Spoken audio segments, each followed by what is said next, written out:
오늘날 교회를 출석하는 성도님들 중에는 기쁨이 없고 무기력하게 신앙생활을 하시는 분들이 많이 계십니다. 일상생활에서도 소금과 빛으로 살지 못하고 생각과 마음과 삶이 세상 사람들과 차이가 없는 분들이 많이 계셔요. 마치 불신자처럼 살아가는 성도님들이 계십니다. 제가 존경하는 장로님이 계십니다. 그분은 지금은 정말 예수님처럼 살아가시는 분이세요. 제가 참 존경하는 분이신데 어느 날 이런 말씀을 하셨습니다. 예전에는 10년 동안 교회 와서 졸다가 집에 갔다. 지금의 장로님의 모습을 보면은 상상이 안 돼요. 그런데 분명히 그런 시절이 있었다 이렇게 고백을 하시더라고요. 본문의 제자들을 보시기 바랍니다. 제자들은 예수님을 믿었어요. 심지어 능력을 행하기도 했습니다. 하지만 십자가라는 큰 벽 앞에서 제자들은 두려워했고 다들 도망을 쳤죠. 제자들은 부활하신 예수님을 만났습니다. 그리고 지금은 예수님이 승천하시기 바로 직전이에요. 그런데도 이 제자들은 여전히 예수님의 마음을 헤아리지 못하고 이 땅의 것만을 바라보고 있었습니다. 왜 그랬을까요? 아직 예수님께서 약속하신 성령님을 경험하지 못했기 때문입니다.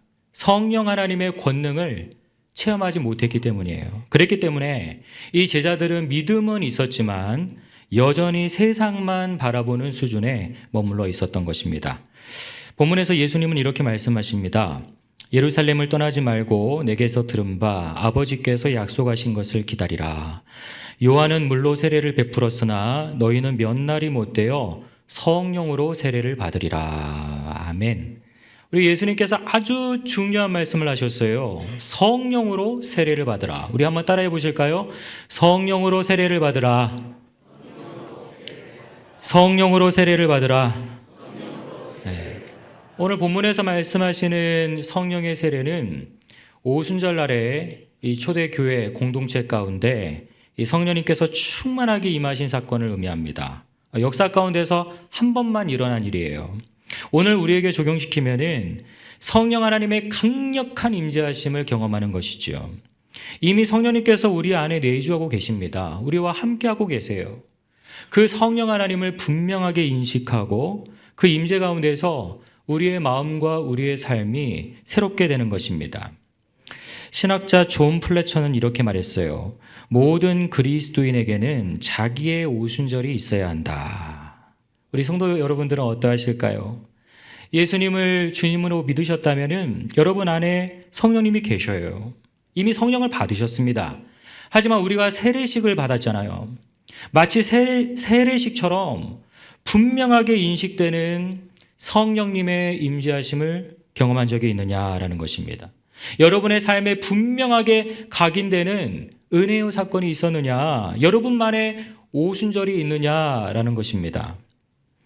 그런 은혜의 경험이 없기 때문에 오늘날 많은 성도님들이 예수님은 믿지만 기쁨을 누리지 못하고 또 무기력한 신앙생활에 머물고 있는 것입니다. 오늘 본문을 통해서 우리의 신앙이 듣는 것에서 체험하는 신앙으로 한 단계 도약하면 좋겠습니다. 할렐루야. 그래서 우리 주님이 지금 명하시는 증인의 삶과 사명을 넉넉히 감당하는 우리 모두 되시기를 주님의 이름으로 축원합니다. 본문을 통해서 주시는 메시지입니다. 첫째로 우리 함께 읽어보겠습니다. 성도는 반드시 성령 하나님을 체험해야 합니다. 성도는 반드시 밑줄을 쳐야 돼요. 반드시 성령 하나님을 체험해야 됩니다.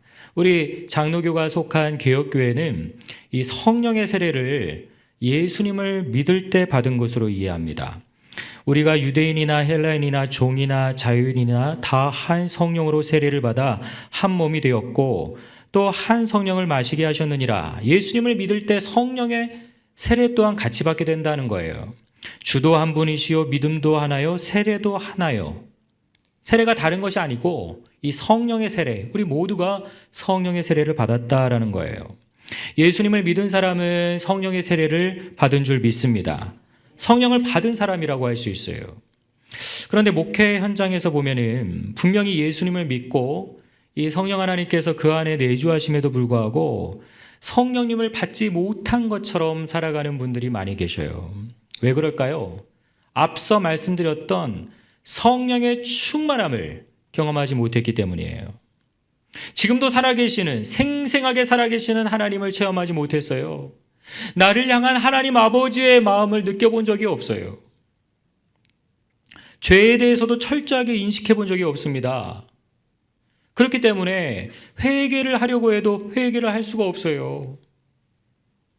자연스럽게 하나님의 통치에 온전하게 순종하기도 어렵습니다. 그래서 마틴 로이드 존스 목사는 이렇게 표현해요. 성령 충만을 경험하는 것은 성부와 성자의 영광과 실상과 사랑에 대한 최초의 체험입니다. 하나님의 살아계심, 그리고 나를 향한 하나님 예수 그리스도의 그 생생한 사랑, 그것을 체험한 사람과 체험하지 못한 사람은 완전히 다를 수밖에 없어요. 신앙의 깊이도 다르고 삶의 방향도 다릅니다. 나타나는 열매도 완전히 달라요. 여러분, 구원은 예수님을 믿으면 받는 것이죠. 그렇죠? 하지만 능력 있는 삶은, 그리스도인다운 삶은 성령의 충만을 받아야 되는 거예요. 여러분, 그냥 천국에만 가면 좋으시겠어요? 전 예전에 그런 생각 많이 했어요. 그냥 적당하게 살다가 꼭 뭐 천국의 그 소위 말하는 중심부에 갈 필요 있어? 변두리도 천국인데 그냥 변두리에서 낚시나 하면서 살면 되지. 이런 생각을 제가 했었습니다. 근데 그게 아니에요, 여러분. 그게 아니에요. 여러분, 우리가 예수님을 믿고 이제 이 구원의 여정에 들어섰는데 여러분, 거기서 멈추기를 주님은 원하지 않으십니다. 제자들처럼 멈추기를 원하지 않으세요. 성령의 충만함을 받고 능력 있는 삶을 살아가기를 원하십니다. 그래서 기쁨이 넘치는 삶, 주님을 증거하는 삶을 살아가기 원하신다는 거예요. 여러분, 이왕 예수님 믿은 것, 성령 충만한 증인의 삶을 살아가시는 저와 여러분 되시기를 축원합니다. 그렇게 살아가셨으면 좋겠어요. 여러분, 성령의 충만함은 다양한 모습으로 경험할 수 있습니다. 우리가 이제 흔히 하는 착각이 있어요. 성령 충만은 밤에만 일어난다. 저녁 시간에 캄캄할 때. 그래서 수련의 둘째 날 밤 저녁에만 성령님이 임하신다. 이런 오해를 하는 경우들이 있어요. 또 주여 삼창을 해야만, 통성기도를 해야만 성령의 충만함을 받을 수 있다. 이렇게 오해하는 분도 계십니다. 그리고 방언을 받아야만 성령 충만 받은 것이다. 이렇게 생각하는 분도 계셔요. 여러분, 이것은 굉장히 협소하게 생각하는 것입니다. 아니에요. 오순절 성령께서 임하셨을 때 시간이 몇 시였느냐? 오전 9시였어요. 아침이었어요. 우리가 이렇게 예배드리는 이 자리, 뭔가 낮에는 기도하기가 조금 그렇잖아요. 눈물 흘려도 좀 민망스럽고, 금요 성령 집회 때 막 기도하는 건 괜찮은데, 여러분, 우리의 오해예요.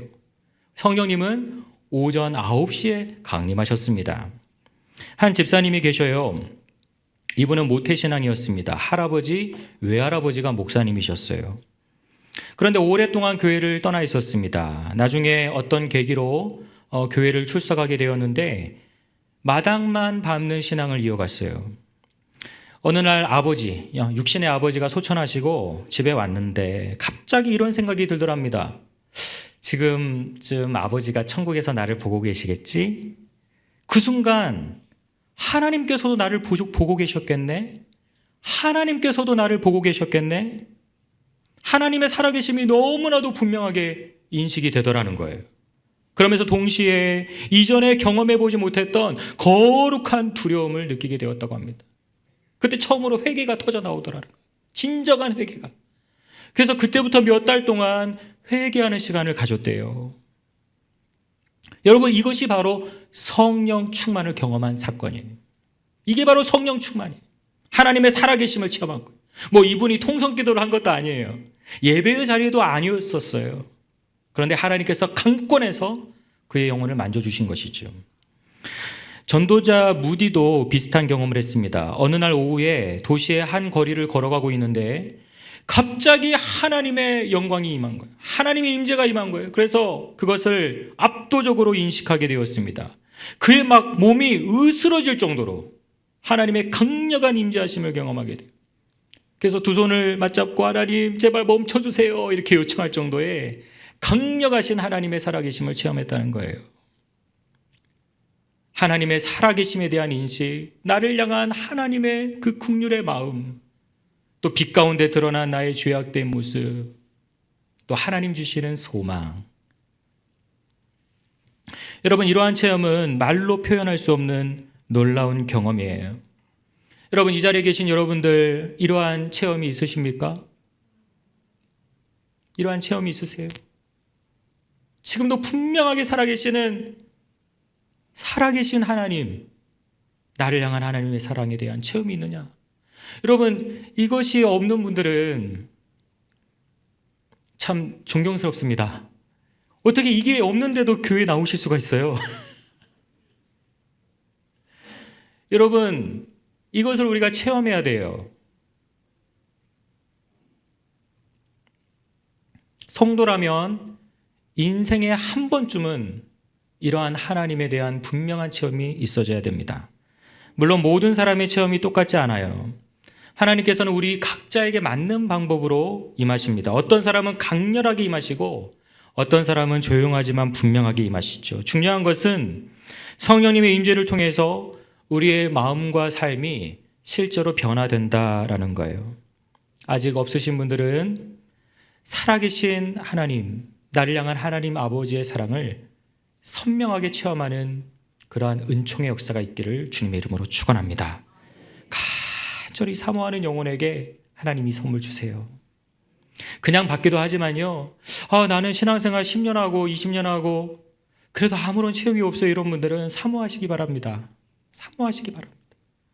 여러분, 한번 돌아보세요. 내가 얼마나 사모했는지, 내가 정말 살아계신 하나님을 얼마나 사모했는지 한번 돌아보세요. 사모하는 영혼을 만족시켜 주신다고 약속해 주셨습니다. 그런 하나님의 은총이, 또 사모하는 마음이 우리 모두에게 있기를 주님의 이름으로 축원합니다. 둘째로 우리 함께 읽어보시겠습니다. 성령 충만은 계속 반복되어야 하고 그때 증인의 삶을 살게 됩니다. 그런데 문제가 있어요. 아마 우리 가운데는 대부분 살아계신 하나님을 선명하게 체험한 경험이 있을 겁니다. 그런데 문제는 분명하게 하나님의 살아계심을 체험했음에도 다시 원점으로 돌아간다라는 거예요. 성령 충만의 상태가 지속되지 않는다라는 거예요. 여기에 이제 우리의 문제가 있는 것이죠. 그럼 왜 우리는 계속 지속적으로 성령의 충만함을 경험하지 못할까? 그것은 인간이라는 구조적인 문제가 있습니다. 첫째로 타고난 부패성 때문이에요. 우리가 예수님을 믿잖아요. 하나님께서 우리를 의롭다 칭해 주세요. 여러분, 한 번 받은 구원은 취소되지 않습니다. 할렐루야. 하나님의 은사와 부르심에는 후회가 없어요. 우리가 예수님을 나의 구주로 고백하면 우리의 신분이 바뀌어버립니다. 우리의 느낌과 상관없이 바뀌어버려요. 하나님의 자녀로 우리의 신분이 변화돼 버려요. 이거는 취소가 없어요. 하나님께서 절대 그 영혼을 놓지 않습니다. 성령으로 인을 쳤기 때문에 우리가 무슨 수를 써서도 그 하나님의 은총에 벗어날 수가 없어요. 여러분, 그렇지만 우리 안에 무엇이 남아있느냐? 옛 죄악의 본성, 부패성이 남아있어요. 죄악의 잔재가 남아있어요. 그래서 그 죄는 이미 목이 잘렸는데도 불구하고 우리 성도들을 지배하려고 몸부림을 칩니다. 그렇기 때문에 우리 성도들이 있잖아요, 가만히 놔두면은 저절로 굳어지게 돼요. 여러분, 예수님 믿는 사람들 중에서도 자연스럽게 교회 출석 않는 분들이 많이 계셔요. 요즘에 안 나가 가난한 성도들이라고 하잖아요. 예수님을 믿음에도 특별한 계기가 없는데 자연스럽게 교회를 안 나가는 분들이 계셔요. 1년, 2년, 어떤 분들은 10년 이렇게 안 나갈 수 있습니다. 여러분, 주일날 교회에 나오는 것은 보통 일이 아니에요. 성령님의 감동에 순종해서 나의 의지로, 결단으로 나오는 거거든요. 기적인 거죠. 그런데 내 마음이 가는 대로 그냥 내버려 두면은 아유, 이번 주 너무 힘들다. 다음 주 가야지. 이러다가 한 주, 두 주, 세 주, 네 주, 어느새 5년, 10년이 되어버리는 거예요. 죄도 마찬가지입니다. 우리가 선한 일은 배워야 돼요. 노력해야 돼요. 그런데 죄는 있잖아요. 누가 가르쳐주지 않아도 저절로 짓게 됩니다. 가만히 있으면 죄를 져요. 내가 하고 싶은 대로 살면은 죄를 짓게 되는 거예요. 둘째로 마음을 지키지 못하기 때문이에요. 모든 지킬 만한 것 중에 더욱 내 마음을 지키라. 생명의 근원이 이에서 남이니라. 여기서 마음은 단순하게 나의 감정만을 의미하는 것이 아니에요. 내 존재 전체를 의미합니다. 하나님은 중심을 보신다 그랬죠. 하나님은 우리의 마음을 보신다 그랬어요. 나의 존재 전체를 보신다 그랬어요. 여러분, 바쁜 일상 중에서 우리의 마음을 살펴보는 시간이 얼마나 되십니까? 여러분의 마음을 살펴보는 시간이 얼마나 되세요? 주무시기 전에 하루를 돌아보면서 우리의 마음이 어떠해 있는지, 오늘 주님과 동행하는 삶을 살아갔는지 그렇게 하나하나 점검하고 주무셔요? 여러분, 우리는 우리의 마음을 지켜야 됩니다. 그런데 원수 마귀는 우리가 이 마음을 지키지 못하도록 우리의 생각과 마음을 공격하죠. 그리고 결국에는 굳어지게 하는 거예요. 주일날 교회 모임을 마치고 집에 돌아왔는데 무심코 던진 어떤 성도의 말이 생각이 나요. 자리에 누웠는데도 계속 그 말이 생각나요. 얼굴이 좀 살쪄 보이네. 이게 계속 생각나는 거예요. 목사님 오늘따라 좀 통통해 보이네요. 이게 계속 생각나는 거예요. 그러면 그 생각에서 물리쳐야 되는데 그 생각을 내어버려 두면 마음에 착상이 됩니다. 그러면 그를 미워하게 돼요. 다음에는 어떻게 되는 줄 아세요? 그를 피하게 됩니다. 그러면은 그가 속한 공동체가 싫어져요. 그와 함께 다니는 사람이 보기 싫어지고 그가 속해 있는 영남제일교회가 보기 싫어지는 거예요. 그럼 자연스럽게 교회에 나오지 못하게 되는 것이죠. 교회를 멀리하게 되는 거예요. 저는 이러한 성도님들 볼 때 너무나도 속상합니다. 너무나도 속상해요. 여러분, 그 사람이 누구이기에 내가 손해를 봐야 됩니까? 도대체 그 사람이 누구이기에 나의 영혼이 상처를 받아야 되나요? 도대체 그 사람이 무엇이기에 나의 이 은총이, 구원이, 하나님과의 관계가 흔들려야 되는 것입니까? 여러분, 마음을 지키지 못하잖아요? 그럼 결국에는 누가 손해보는 거예요? 내가 손해보는 거예요. 나한테 툭 던진 그분은 잘 다녀요. 열심히 신앙생활하고요. 상도 받을 거예요. 나는 뭐예요? 그 한마디 마음을 지키지 못해가지고 하나님의 은총의 자리에서 벗어나서 교회 나오지도 못하고 너무 속상합니다. 너무 속상해요. 결국에는 하나님의 은총에서 멀어지는, 기쁨이 없는, 굳어지는 삶을 살아갈 수밖에 없는 거예요. 왜 우리가 굳어지게 되느냐? 성령 충만이 식느냐? 우리의 삶이 너무 공고하기 때문이에요. 우리 가운데 너무 오랫동안 질병으로 고통받는 분들 계시죠? 여러분, 기도 안 됩니다. 말씀이 들려지지 않아요. 경제적으로 묶여있는 분들 계십니다. 마음이 굳어져요. 우리의 삶 가운데 숨구멍이 있어야 되는데 우리의 삶이 너무 팍팍하면은 우리가 굳어지게 되는 거예요. 그래서 우리 예수님께서 기도를 가르쳐 주실 때 뭐라고 하셨습니까? 일용할 양식을 주옵소서. 여러분, 이게 너무 소중합니다. 우리의 삶의 자리가 막히면은 우리의 마음이 굳어지는 거예요. 이렇게 굳어진 성도들의 특징이 있어요. 첫째로, 말씀에 반응하지 않습니다. 말씀이 안 들려요. 말씀의 자리를 피하게 되고 예배의 자리를 소홀하게 됩니다. 말씀이 선포될 때 다른 생각을 하게 돼요. 성경을 읽어도 자꾸 깨달아지지 않아요. 그리고 큰 특징인데, 설교나 성경을 읽을 때 이거 누가 들었으면 좋겠다. 이거 누가 읽어야 되는데 나에게 적용시키는 게 아니라 다른 사람에게 적용시키게 돼요. 죄책감을 느끼지 못합니다. 그러니까 회개를 하고 싶은데 회개를 못하는 거예요. 나를 향한 하나님의 마음을 느끼지 못해요. 하나님께서 나를 향해 어떠한 마음을 품고 계시는지 그게 잘 느껴지지 않아요. 그러니까 경건의 삶을 살지 못합니다. 자기를 부인하지 않아요. 내 뜻과 내 고집대로 살아가요. 십자가를 지지 않아요. 사명을 감당하지 않습니다. 천국을 묵상하지 않아요. 그러니까 이 땅의 것만을 보는 거예요. 무엇보다도 가장 심각한 문제인데 기도를 못해요. 하고 싶은데 안 돼요. 여러분, 해보세요. 굳어진 분들 해보려고 해보세요. 안 돼요. 한 30초 앉아있으면 힘들어요. 좀이 쑤셔가지고. 깊은 기도의 자리로 나가지 못해요. 우리의 일상 가운데서도 매 순간마다 주님, 주님 이렇게 돼야 되는데 그게 안 나와. 주님이 안 나와요. 성도 여러분, 우리는 이렇게 굳어지는 삶을 살아서는 안 됩니다. 내가 굳어져 있는데 누가 나를 보고 예수님을 믿겠어요? 내가 굳어져 있는데 내가 누구에게 예수님을 증거하겠습니까? 여러분, 성령 하나님의 강력한 임재하심을 체험하는 우리 모두 되시기를 축원합니다. 그리고 한 번이 아니라 매 순간마다 성령으로 충만하시기를 주님의 이름으로 축원합니다. 그러면 성령 충만한 삶을 살게 되면은 우리에게 유익이 있어요. 내 안에 기쁨이 있어요. 하나님 주시는 평안과 자신감과 담대함과 소망이 우리 가운데 생겨난단 말이에요. 좋은 생각이라는 잡지에 소개된 글입니다. 부유한 삶을 살던 한 사람이 있었어요. 교회에서 알게 된 어떤 성도에게 묘한 매력을 느끼게 되었습니다. 그 성도님은 화려한 옷도 없었고 세련된 가방도 없었어요.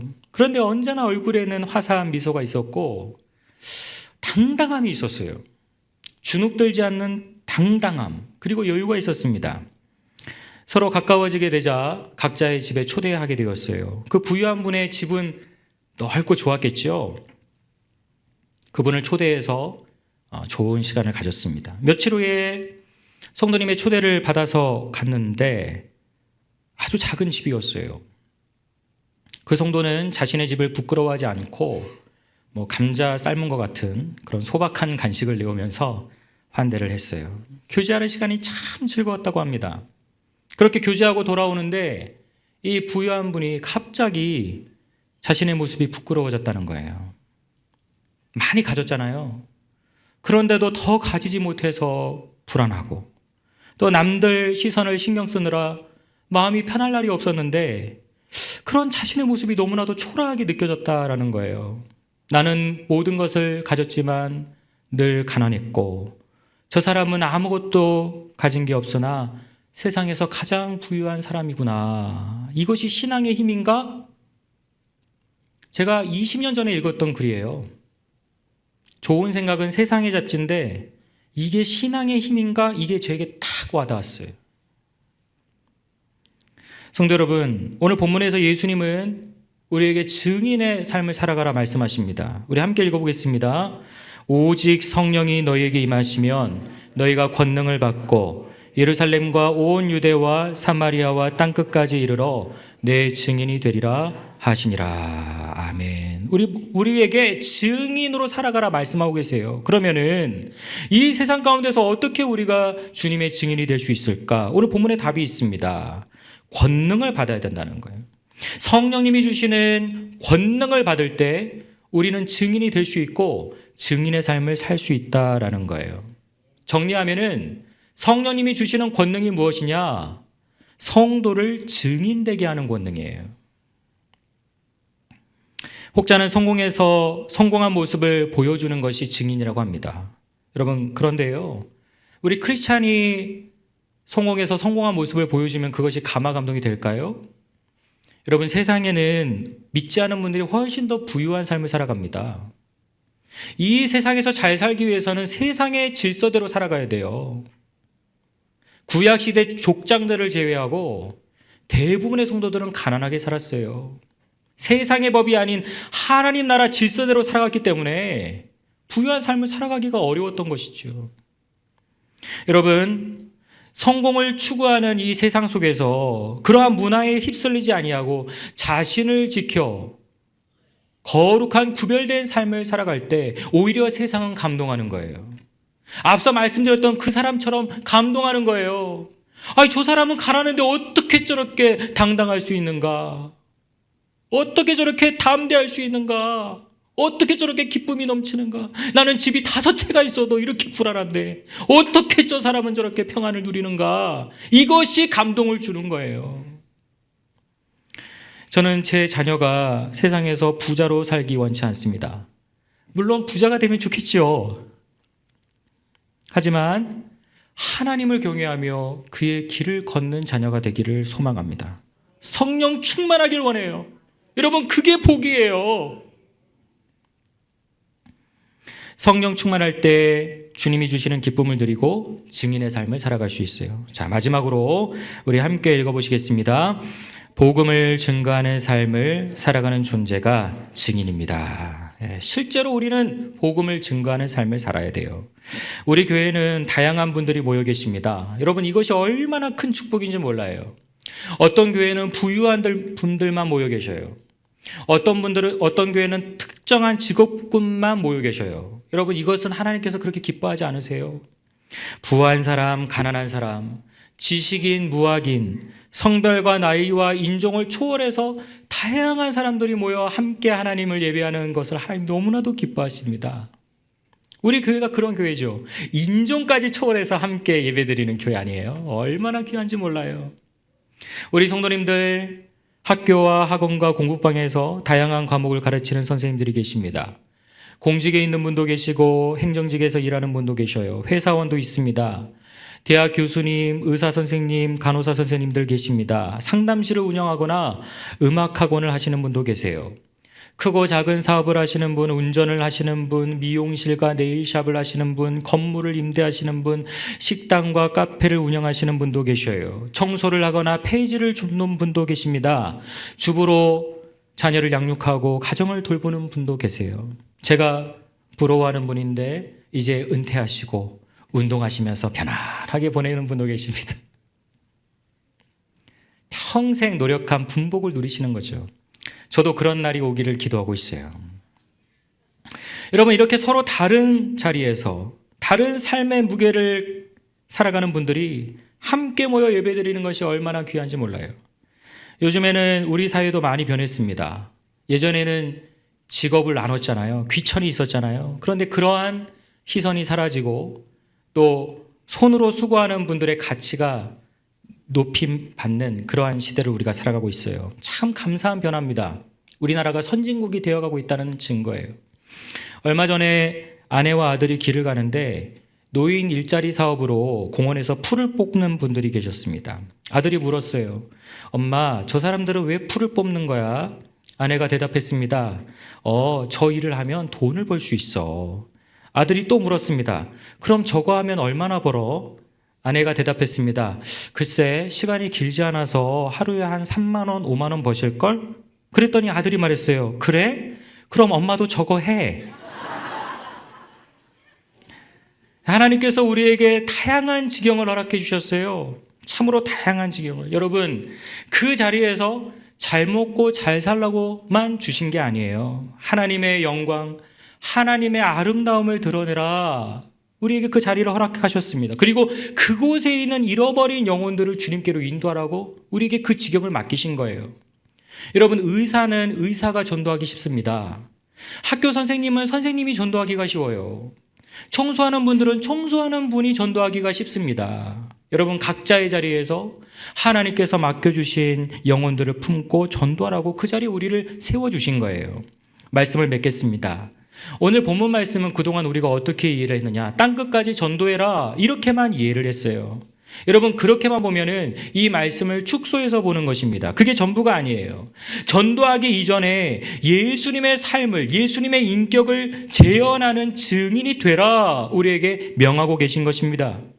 여러분, 성령님의 권능을 받아야 우리가 예수님처럼 살 수 있고 예수님을 닮아갈 수 있어요. 성령님이 주시는 권능은 우리의 존재를 바꾸는 권능이에요. 우리가 증인이 되도록 만들어주는 권능이에요. 예수님 닮아가도록 만들어주는 권능입니다. 이러한 성령의 충만함이 저와 여러분에게 가득하기를 주님의 이름으로 축원합니다. 세월이 지날수록 우리의 모습에서 예수님의 향기가 났으면 좋겠어요. 저도 제 얼굴이 목사처럼 생겼으면 좋겠습니다. 우리 장로님 중에 한 분은 얼마나 인품이 좋으신지 누가 그러더라고요. 새 가족이 가톨릭 신부님처럼 생겼다고. 여러분, 우리의 인상이 그렇게 되길 원해요. 우리의 말이 향기가 되길 원합니다. 여러분, 듣는 신앙에서 멈추지 말고 체험하는 신앙으로 나아가시길 바랍니다.